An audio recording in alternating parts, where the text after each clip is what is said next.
Évidemment, quand on est de gauche, on doit se battre d'abord sur le volet des recettes. Là, dans la CMP, on a discuté d'abord des recettes et ensuite des dépenses. Sur les recettes, les socialistes n'ont obtenu aucune concession. Même la contribution sur les grandes fortunes qui allait toucher que 0,1% des Français pendant 2 ans, elle a été ramenée à 1 an. Il me semble que quand on est élu sur un programme où le but est de rétablir l'impôt de solidarité sur la fortune qui s'est appliqué pendant 30 ans dans notre pays, la taxation des super profits, la taxation des super dividendes, la taxation des rachats d'actions, on ne peut pas dire qu'il est formidable qu'il y ait plus de 24 milliards de coupes sur les services publics et pas de nouvelles recettes pour plus de justice fiscale.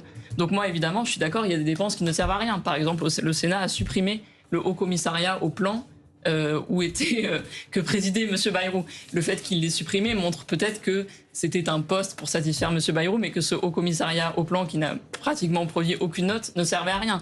De la même manière que le Sénat avait supprimé les avantages des anciens premiers ministres, notamment les chauffeurs dont ils continuent à bénéficier, les bureaux, etc.